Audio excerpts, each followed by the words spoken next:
आप सभी को मेरा नमस्कार है और आप सभी का हमारे चैनल लाइफ सक्सेस में बहुत बहुत स्वागत है। और आज हम इस क्लास में राम काव्य के कवियों का वर्णन और कृष्ण काव्य के कवियों का वर्णन करने वाले हैं, जो कि परीक्षा की दृष्टि से महत्वपूर्ण हैं। इसमें हम उनकी जन्म तिथियों के साथ साथ उनकी रचनाओं का भी विस्तृत रूप से वर्णन करेंगे, इसलिए क्लास में अंत तक बने रहें और बीच में छोड़ने की गलती बिल्कुल भी ना करें। और हम जो है यह टॉपिक जो ला रहे हैं वो न्यू पैटर्न के आधार पर लेके आ रहे हैं, इसलिए इसमें अंत तक बने रहें और ऐसे ही निरंतर निःशुल्क प्रैक्टिस करने के लिए हमारे चैनल को सब्सक्राइब करें। तो देर न करते हुए शुरू करते हैं कि रामानंद जो है राम भक्ति के कवि माने जाते हैं। इनका जन्म 1368 ईस्वी में हुआ था और इनकी जो रचना है राम रक्षा स्रोत जो है वो इनकी रचना मानी जाती है। नंबर 2 देखते हैं अग्रदास भी राम शाखा के कवि माने जाते हैं। इनका जन्म जो है वो 1575 ईस्वी में माना जाता है और इनकी जो रचना है ध्यान मंजरी जो है इनकी रचना मानी जाती है। कौन सी? ध्यान मंजरी जो है वो अग्रदास की रचना मानी जाती है। ईश्वर दास जो हैं यह राम भक्ति परंपरा के कवि माने जाते हैं। ईश्वर दास का जो है वो सूफी कवियों में भी वर्णन किया गया है और राम भक्त कवियों में भी वर्णन किया गया है। और इससे संबंधित जो है TGT 2021 में प्रश्न भी बना था कि ईश्वर दास किस काव्य के अंतर्गत माने जाते हैं, तो सही उत्तर माना गया था कि ईश्वर दास जो हैं वो राम भक्त कवियों के अंतर्गत माने जाते हैं। उन्होंने भरत मिलाप और अंगद पैज की रचना की थी। कौन सी? ईश्वर दास के द्वारा भरत मिलाप और अंगद पैज की रचना के कारण ये जो है राम भक्ति काव्य के कवि कहलाते हैं। नंबर 4 देखते हैं तुलसीदास जो है वो राम भक्ति शाखा के सबसे बड़े कवि माने जाते हैं और इनका जन्म जो है वो 1532 ईस्वी में हुआ था और इनकी जो मृत्यु है वो 1630 में हुई थी। इनकी जो रचनाएं मानी जाती हैं सबसे पहले है राम गीतावली। तो राम गीतावली जो है इनकी रचना 1571 ईस्वी में रचित मानी जाती है, क्योंकि किसमें? राम गीतावली 1571 ईस्वी में रचित मानी जाती है। यह मुक्तकों में राम कथा वर्णित है। राम गीतावली में राम कथा वर्णित है जो कि मुक्तकों में है और राम गीतावली जो है यह 7 कांडों में विभक्त की गई है। नंबर 2 देखते हैं इनकी कृष्ण गीतावली की जो रचना तुलसीदास जी के द्वारा 1571 ईस्वी में की गई थी। किसमें? कृष्ण गीतावली की जो रचना है वो 1571 ईस्वी में की गई थी।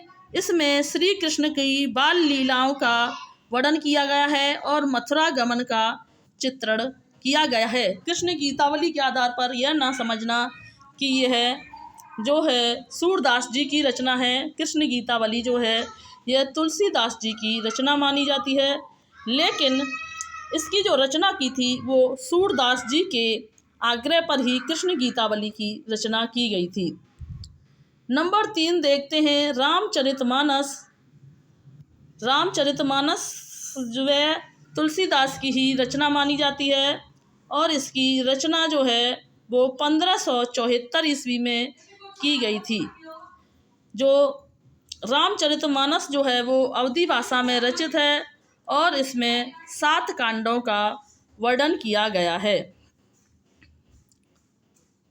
नंबर 4 देखते हैं विनय पत्रिका भी यह तुलसीदास जी की रचना है। इसका रचना काल 1585 ईस्वी माना जाता है। विनय पत्रिका इनकी बहुत ही महत्वपूर्ण रचना है।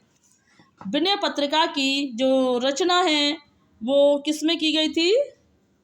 विनय पत्रिका की जो रचना है वो ब्रज भाषा में की गई थी और इसमें 279 पदों का वर्णन किया गया है और इसमें राम भक्ति की याचना की गई है। रस जो है इसमें शांत रस की प्रधानता मानी गई है। तो विनय पत्रिका से कई प्रश्न बनते हैं कि विनय पत्रिका की जो रचना है वो 1585 ईस्वी में की गई थी। विनय पत्रिका जो है ब्रज भाषा में रचित थी। इसमें 279 पद थे और इसमें शांत रस की प्रधानता थी। और तुलसीदास की इन रचनाओं को रचना क्रम के आधार पर क्रम से भी पूछा जाता रहा है, तो इसलिए इनका क्रम भी और सन भी याद रखें। नंबर 5 है रामलला नछऊ जो है यह 1556 ईस्वी में रचित मानी जाती है। इसमें राम विवाह और यज्ञ पर्वतीय संस्कार के अवसर पर नछऊ का वर्णन किया गया है। नंबर 6 पार्वती मंगल और जानकी मंगल की रचना जो है वो 1582 ईस्वी में की गई थी। पार्वती मंगल में शिव और पार्वती के विवाह का वर्णन किया गया है और जानकी मंगल में राम और सीता के विवाह का वर्णन किया गया है। नंबर 7 देखते हैं दोहावली की रचना जो है वो 1683 ईस्वी में की गई थी। इसमें नीति भक्ति के दोहों का प्रयोग किया गया है। अगली रचना देखते हैं नंबर 8 वैराग्य संदीपनी, रामज्ञा प्रश्न, बरवे रामायण और कवितावली जो हैं यह 1612 ईस्वी में रचित मानी जाती हैं। वैराग्य संदीपनी में जो है वो संत स्वभाव या संत की महिमा का वर्णन किया गया है और रामज्ञा प्रश्न में शुभ अशुभ शकुन विचार हेतु लिखा गया राम काव्य है। इसे राम शलाका या दोहावली रामायण के नाम से भी जाना जाता है। जबकि बरवे रामायण में बरवे छंद का प्रयोग किया गया है। कवितावली में 7 कांडों कवितावली जो है वो 7 कांडों में विभक्त है। कवितावली में 325 कवित्व छंदों का प्रयोग किया गया है। नंबर 9 देखते हैं नावादास। नावादास का जो जन्म हुआ था वो 1570 ईस्वी में नावादास का जन्म हुआ था। नावादास की जो रचना है वो भक्तमाल और अष्टयाम यह 1585 में रचित मानी जाती हैं। भक्तमाल और अष्टयाम जो हैं वो नावादास की रचनाओं का भक्तमाल और अष्टयाम जो है वे नावादास की रचनाएं मानी जाती हैं। भक्तमाल में 200 भक्तों का चरित्र वर्णन किया गया है और अष्टयाम में राम भक्ति माधुर्य उपासना के पदों का वर्णन किया गया है। आगे देखते हैं केशवदास। केशवदास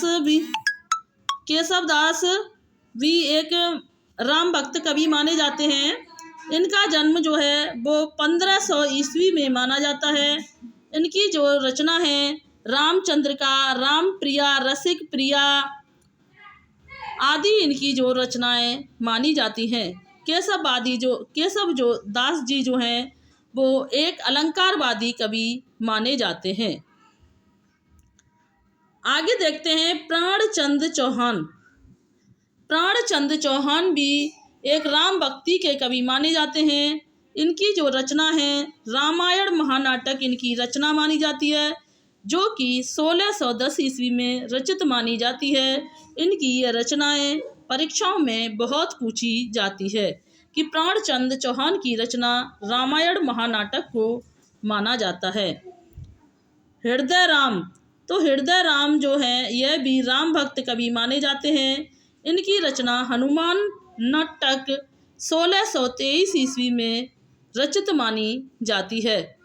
हृदय राम जी की रचना भी हनुमान अट्टक जो है यह बहुत पूछी जाती है। अब इनका पैटर्न बदलने के कारण साथ साथ इनकी सन को भी याद रखें, क्योंकि इनके सन क्रम के आधार पर भी पूछा जा सकता है या इनकी सन भी पूछी जा सकती है। लाल दास जो हैं यह भी राम भक्ति कवि के अंतर्गत माने जाते हैं और इनकी रचना अवध विलास जो है वो इनकी रचना मानी जाती है, जो कि 1633 ईस्वी में रचित मानी गई है।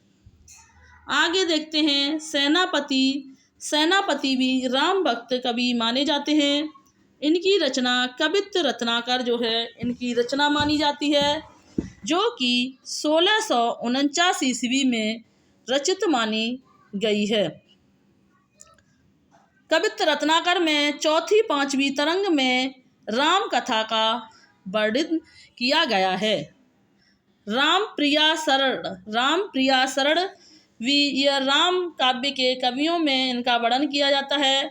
इनकी जो रचना मानी जाती है सीतायन जो इनकी रचना मानी जाती है, जो कि 1703 ईस्वी में रचित है।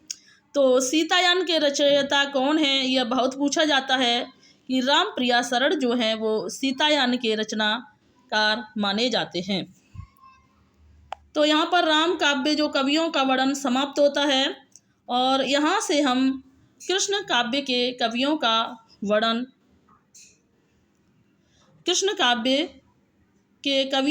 करते हैं कि कृष्ण काव्य के अंतर्गत कौन कौन से कवि प्रमुख रूप से आते हैं। तो कृष्ण काव्य के अंतर्गत जो सबसे पहले आने वाले कवि हैं वो सूरदास जी हैं। सूरदास जी का जन्म जो है वो 1478 ईस्वी में, मृत्यु जो है वो 1583 ईस्वी में मानी जाती है। इनका जन्म जो है वो रुनकता के पास माना जाता है और इनकी रचनाएं सूर सारावली, साहित्य लहरी इनकी रचनाएं मानी जाती हैं। साहित्य लहरी में इनकी वंश परंपरा का वर्णन किया गया है और इसमें नायिका भेद का भी वर्णन किया गया है। सूर सागर का जो रचना काल है वो 1530 ईस्वी, सूर सागर का जो रचना काल है वो 1548 ईस्वी और साहित्य लहरी का रचना काल जो है यह 1550 ईस्वी माना गया है। नंबर 2 देखते हैं परमानंद दास। परमानंद दास भी कृष्ण काव्य के अंतर्गत आते हैं। इनका जन्म जो है वो 1493 ईस्वी में माना जाता है। किसमें? परमानंद दास का जन्म जो है वो 1493 ईस्वी में माना जाता है और परमानंद दास की जो रचना है वो परमानंद सागर। कौन सी? परमानंद सागर जो है वो परमानंद दास की रचना मानी जाती है, जिसमें कृष्ण के मथुरा गमन से भंवर गीत तक के प्रसंग का वर्णन किया गया है। नंबर 3 देखते हैं नंददास। नंददास जो है वो कृष्ण काव्य के प्रमुख कवि माने जाते हैं। इनका जन्म जो है वो 1533 ईस्वी में माना जाता है। किसमें?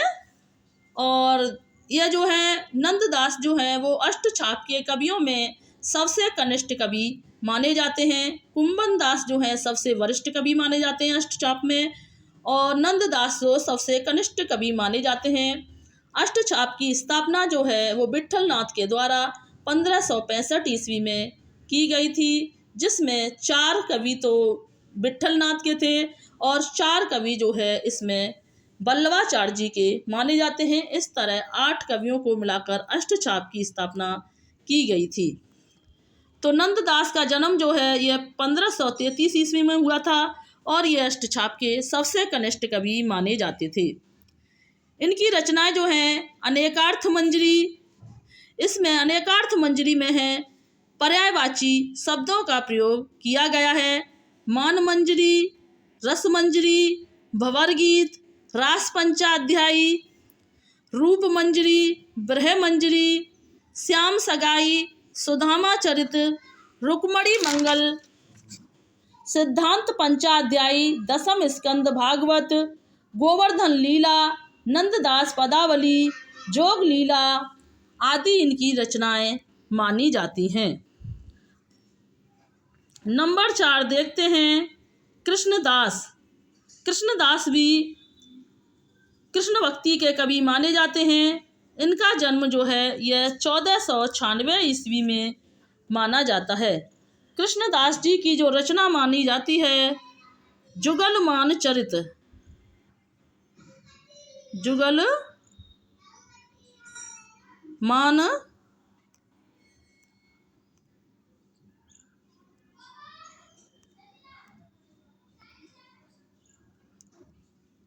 जुगलमान चरित जो है वो कृष्णदास जी की रचना मानी जाती है। नंबर 5 देखते हैं कुंभन दास।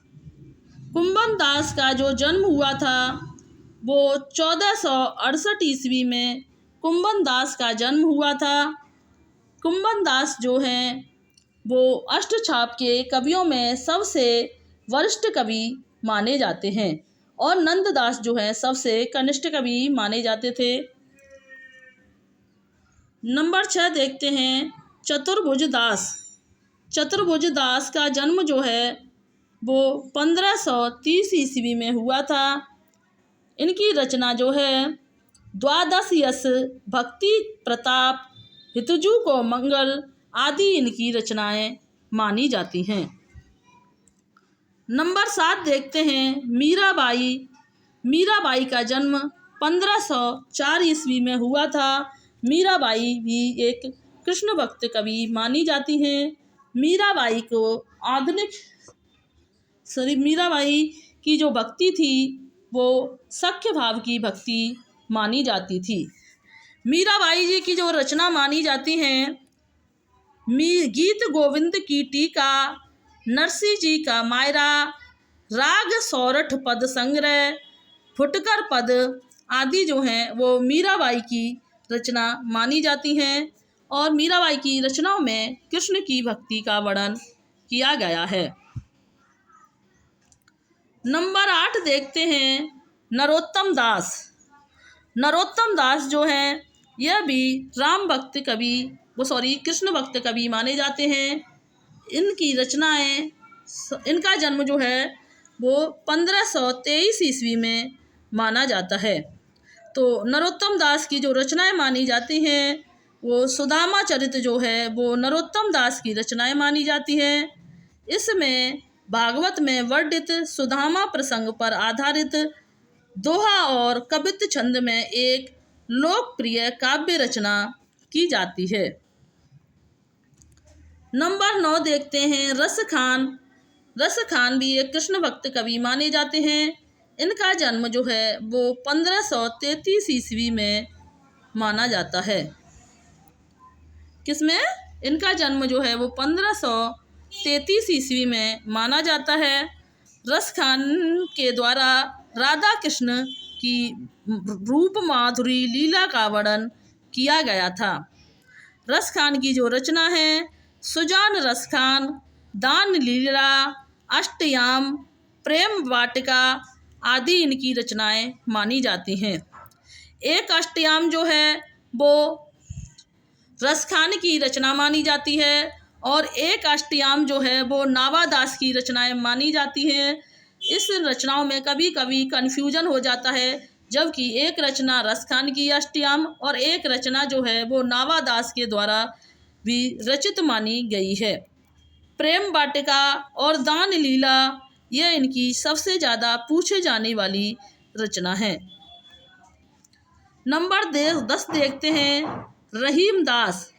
रहीम दास भी जो हैं वो कृष्ण भक्ति कवि माने जाते हैं। इनका जन्म जो है वो 1556 ईस्वी में माना जाता है और इनकी जो रचनाएं मानी है और ये रहीम दास जो हैं वो अकवास के समकालीन कवि माने जाते हैं और इनकी जो रचनाएं मानी जाती हैं दोहाबली, सिंगार सौरठ, मद नाटक जो है इनकी सबसे ज़्यादा पूछे जाने वाली रचना है जो कि एक खड़ी बोली में रचित मानी जाती है।